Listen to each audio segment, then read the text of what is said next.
Hola, ¿qué tal, amigos de Eat for People? Volvemos al canal con un nuevo vídeo y vuelve la serie de curiosidades de la historia del cine para hablar de otro rodaje salvaje. Ya la hemos subido en el canal de rodaje de Apocalypse Now. Hoy viene otro proyecto que comparte un nexo en común con aquel de Francis Ford Coppola y es la presencia de Marlon Brando. Hablamos de La isla del Dr. Moreau, la adaptación de la novela de H. G. Wells, dirigida en principio, y veréis por qué digo en principio, por Richard Stanley, que venía con cierta fama dirigiendo películas de terror de serie B. Bien, Stanley era un gran fan de la novela original de Wells y vendió su proyecto de adaptación bajo un prisma más grotesco, más crudo, a New Line Cinema, que decidió aceptar y encargar este proyecto, como digo, a Stanley. Bien, las cosas no funcionaron desde el principio, fue un desastre y el resultado final de la película, estrenada en 1996, ya bajo el mando de John Frankenheimer, eh, es producto de todos estos problemas. Vaya.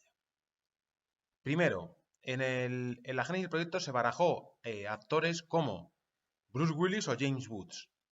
Acabó asumiendo, sin embargo, el rol protagónico un Val Kilmer desatado y con un ego desmedido. Venía de encarnar a Batman y su comportamiento durante todo el rodaje fue lamentable. Para empezar, Kilmer llegó 2 días tarde al set de rodaje, se negó a seguir el guión escrito por Stanley y Ron Hutchinson, tenía una guerra terrible con Marlon Brando, evidentemente dos divos insoportables en el mismo set de rodaje, pidió, una vez iniciado la filmación, rehacer todo el cast, porque decía que no le gustaba, y también pidió trabajar 40 días menos de los estipulados en el plan de rodaje. Bueno, como veis, una joyita Kilmer por aquel entonces. Aparte de Kilmer, evidentemente, estaba Marlon Brando, que en aquellas últimas épocas ya de su carrera era un desastre. Ya había sido al principio. Su ego, incluso superior al de Val Kilmer, era ingobernable. Brando, que aparte, como decíamos, de tener una guerra fría tremenda con Val Kilmer en el set, se empezó a vestir de forma cada vez más estrafalaria, desoyendo a todo el equipo de producción y además también se negó a aprenderse el guión, igual que Kilmer. De hecho, él pedía que se le recitaran sus líneas, sus frases, por un pinganillo. Algo parecido a lo que ocurrió en Superman, de la película que hablamos en el canal hace un tiempo, que arriba os dejo el enlace a aquel vídeo, donde ya en la famosa escena con Kal-El de bebé, vaya, recién nacido, él se ve cómo baja la virada Marlon Brando para leer el guión. En este caso pedía que se le citara las líneas por un pinganillo, demencial, vamos.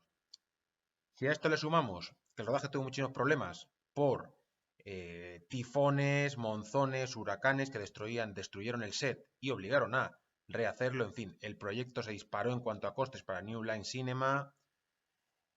Vieron que Richard Stanley no se hacía con el rodaje, con el trabajo, y le echaron al segundo día para contratar en sustitución, como decíamos, a John Frankenheimer, que venía de ser nominado 2 veces a la Palma de Oro y también tenía 2 nominaciones a los Globos de Oro como mejor director. Era un director, valga la redundancia, un realizador muy reputado, asumió el proyecto, pero él tampoco fue capaz de hacerse con el mando. Estaba el todo muy viciado ya, como decíamos, las grandes estrellas ingobernables y además una cosa interesantísima y muy curiosa que yo creo que se ha repetido pocas veces en la historia del cine. Ya con Frankenheimer dirigiendo, había habido antes también problemas con los extras, estos extras disfrazados de animales antropomórficos, que durante el parón del rodaje por estos efectos climatológicos adversos montaron una bacanal disfrazados allí para pasar el tiempo, vaya. Tremendo. Pero es que además había un extra disfrazado de animal, como decíamos, que se empeñaba en arruinar toma tras toma. Y cuando Frankenheimer investigó un poco, descubrió que era el propio Richard Stanley, cuidado. Richard Stanley, muy enfadado por su despido, había estado oculto en la selva, donde estaba rodando la película, y había conseguido disfrazarse y hacerse pasar por un extra disfrazado para entorpecer lo máximo posible el rodaje de la película ya sin él. Bueno, demencial. Como veis, todo problemas. La película no llegó a recaudar ni lo gastado, ni 40 millones de dólares en todo el mundo. Recordemos, era en 1996, un desastre, y el rodaje, desde luego, daba para vídeo en esta serie de curiosidades de la historia del cine, que seguiremos ampliando en futuras fechas. Y hasta aquí este vídeo. Si os ha gustado, como siempre digo, dadle like, suscribiros al canal, dale a la campanita porque se mantenga la siguiente, vemos con más críticas y contenido relacionado con cine, como si el caso de televisión, novelas, cómics, como es esto que vivo por People en la Casa de la Cultura. Gracias de nuevo a todos y un saludo.